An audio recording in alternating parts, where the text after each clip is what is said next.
বাইরে কয়েকদিন আগে আমি আমেরিকা গেছিলাম না, আপনি তো জানেন। শালা যেখানে সিনেমার পরিচয় দিয়ে যাবে সিনেমার ডাইরেক্টর, মানুষ বাঘা চোখে দেখে। চিল্লিকা দেখে তো বুঝতেই পারেন সিনেমার অবস্থা তো কি, আপনারা নিজেরাও জানেন।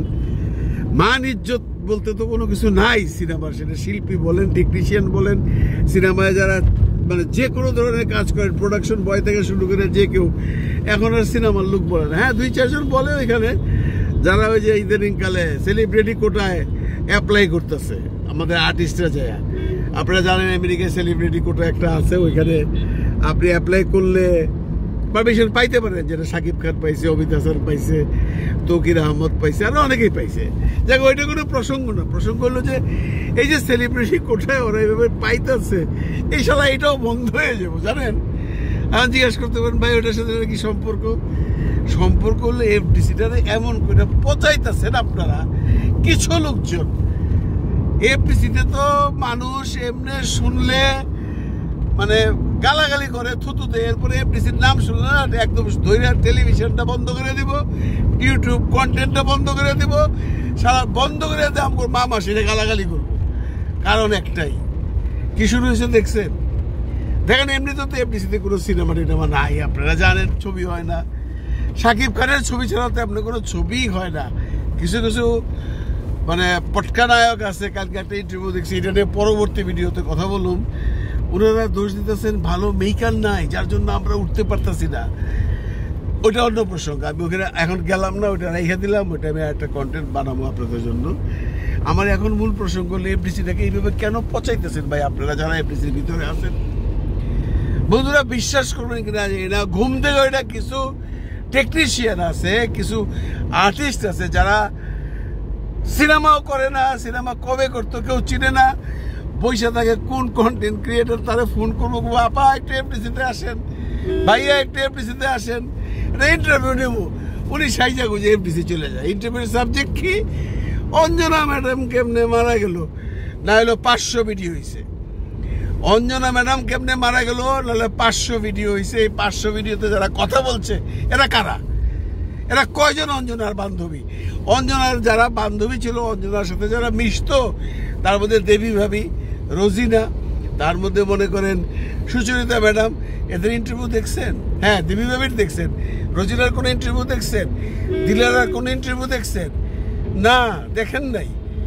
সুচরিতার কোনো ইন্টারভিউ দেখছেন? দেখেন নাই।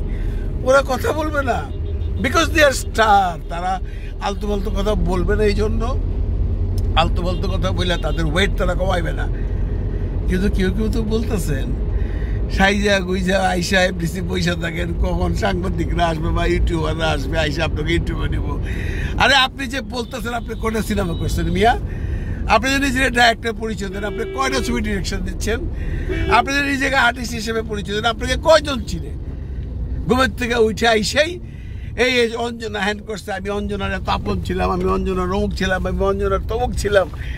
তো ছিলেন এতদিন তো আপনি দেখিনি রে ভাই, এতদিন আপনি কোথায় আসছিলেন? এখন মজা পেয়ে গেছেন না? মানে এফডিসিটারে এখন একটা ইউটিউবের বাজার বানাইছেন। ফিল্ম ডেভেলপমেন্ট কর্পোরেশন আর নাই, ওটা গেছে। সাকিবও বেরিয়ে গেছে, এফডিসিও ঠান্ডা হয়ে গেছে। যে 2-4 জন আছেন এখন কন্টেন্ট ক্রিয়েটর ইন্ডাস্ট্রি হয়ে গেছে এফডিসি। অঞ্জনারা গেল, আরম্ভ বললেন বর্ষা, বর্ষা না ফর্সা, উনি নাকি অনেক ছবিতে অভিনয় করছেন, উনি একজন বিগ আর্টিস্ট, বিগ স্টার সবাই বলে। আমি কিন্তু জীবনেও তারা দেখিও না, চিনিও না। যাক, খুব পপুলার নিশ্চয়ই, নাহলে আপনারা তো কন্টেন্ট বানান কেন? এই অঞ্জনের এই বর্ষারে নিয়ে অন লাগছেন। বর্ষা এক মহিলা, আগে একজনের সাথে বিয়ে হয়েছে, তারপর তাকে ছেড়াছেড়ি হয়েছে। তারপরে যে রাসেল মিয়া নামে একটা হিরো, নিজের টাকাতে নিজে একটা সিনেমা বানাইছে, হিরো নিজের পরিচয় দেয় হিরো রাসেল, আমি রাসেল মিয়া হিরো। ওরে নিয়ে তো কতদিন কেলেঙ্কারি হইলো, ওরে বিয়া করলো, ওরে ছেড়ে দিয়া কোন আকাশ নিবিন না কোন কি এক সাংবাদিক, অনেক বড় সাংবাদিক, জীবনেও চিনলাম না। বাংলাদেশে 25-30 বছর সিনেমা ছিলাম, সিনেমা বানাইছি অনেক, কিন্তু আকাশ নিবিন নামে কোনো সাংবাদিকরা আমি কোনোদিন চিনি না। এটা আমার দুর্ভাগ্য, হয়তো অনেক বড় সাংবাদিক। উনি বিয়ে করছেন, উনি বিয়ে করার পর উনি আবার নতুন নাটক শুরু করছেন মুন্না খান রে নিয়া।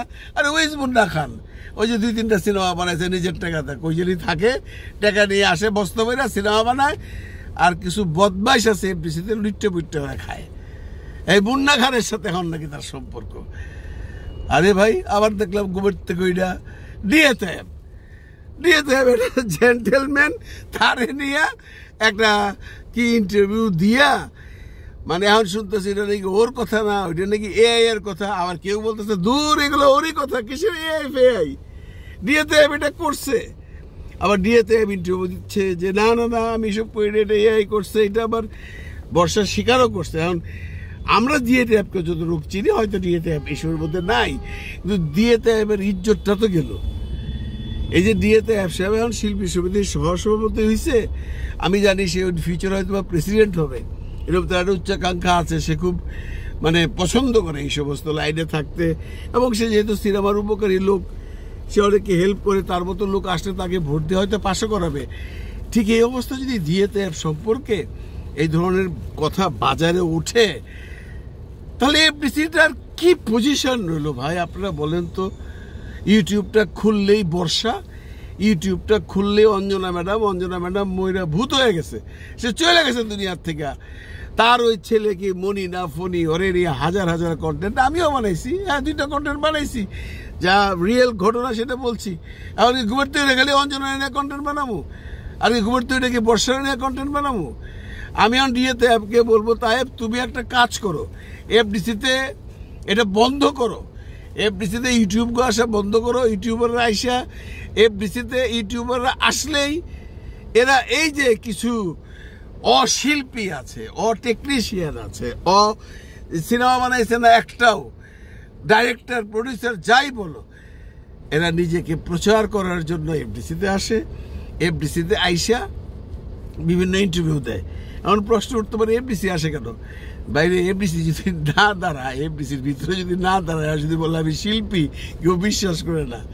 কারণ মানুষ যারা কন্টেন্ট দেখে বা যারা ফিল্ম কে ভালোবাসে, তারা এফডিসিটাকে চিনে, এফডিসির দেয়ালটাকে পর্যন্ত চিনে। ওরা যখন থেকে এফডিসি দ্বারা কেউ কোনো কথা বলতেছে, তখনই ওরা বলে হ্যাঁ তো আর্টিস্ট, নাহলে সে এফডিসি ঢুকলো কেমনে। কিন্তু ভাই এফডিসি যে 50 টাকাতে যে ঢুকা যায়, এটা হয়তো অনেকেই জানেন না। 50-100 টাকা দিলে আপনিও ঢুকতে পারবেন, ঢুকে সারাদিন ঘুরে আসেন, যদিও কিছু পাইবেন না, সিনেমা তো নাই, শুটিংও নাই, কিন্তু পাইবেন অনেক কন্টেন্ট ক্রিয়েটার, পাইবেন অনেক আর্টিস্ট, যা করে জীবনেও দেখেন না কোনো সিনেমায়, যা করে জীবনেও আপনারা চিনেন না, তা করে পাবেন যা দেখবেন জায়গায় জায়গায় জায়গায় জায়গায়। যে মেলা বসে না বাজারে, এখানে খেজুর বেচে, এখানে আঙ্গুর বেচে, এখানে ছোলা বাটুরা বেচে, বা অমুক বেচে তমুক বেচে, এরকম দেখবেন এই কোনায় দ্বারা একজন ইন্টারভিউ দিতেছে, কে ইন্টারভিউ নিতেছে তারও চিনেন না, আর কারে ইন্টারভিউ দিতেছে তারও আপনি চিনেন না। এখানে একটা ইন্টারভিউ, এখানে একটা ইন্টারভিউ, এখানে একটা ইন্টারভিউ। আমি এফডিসির নামই পাল্টাই দিতে কইতেছি ভাই, এফডিসি আর এফডিসি রাইয়েন না। এখন কন্টেন্ট ক্রিয়েটার প্রোডাকশন হাউস, এইটা সমস্ত কন্টেন্ট ক্রিয়েট করা হয়, এইটাই করেন। আর ডিএতে অ্যাপকে বলবো যে তুমি বাংলাদেশ চলচ্চিত্র শিল্পী সমিতির ভাইস প্রেসিডেন্ট, ভিসা তো থাকেই না, তুমিই প্রেসিডেন্ট, তুমি এগুলো বন্ধ করো। ইউটিউবে তোমরা কন্টেন্ট দাও, সিনেমা সংক্রান্ত আলোচনা করো, কোনো ফ্লোরে শুটিং থাকতে সেটা নিয়ে আলোচনা করো। কিন্তু এই যে আইসা বর্ষারে নিয়ে ইন্টারভিউ, এই যে আইসা অঞ্জনারে নিয়ে ইন্টারভিউ, এটা বন্ধ করো। এটা হয়েছে তো ভাই, আমরা সবাই তো দেখতেছি কে কি হয়েছে, আমরা সবাই বুঝি, পাবলিক বুঝে। এনিওয়ে, আমার এই কথায় যদি কেউ আহত হয়ে থাকেন, I am sorry for that. আমি কাউকে উদ্দেশ্য করে বলি না, কিন্তু অ্যাকচুয়ালি যাদেরকে উদ্দেশ্য করে বলছি তারা বুঝছে, তাদেরকে বলতেছি ভাই ইন্টারভিউ দিয়ে পপুলার হইতে পারবেন না, বরং নিজে একটা ইউটিউব কন্টেন্ট খুলে ফেলান, একটা মানে পেজ খুলে ফেলান, বা একটা চ্যানেল খুলে ফেলান, ডেলি বক বক করে নামগুলোর মতো, অনেক পপুলার হয়ে যাবেন। ভালো থাকবেন সবাই, ভালো রাখবেন সবাইকে। খুদা হাফেজ।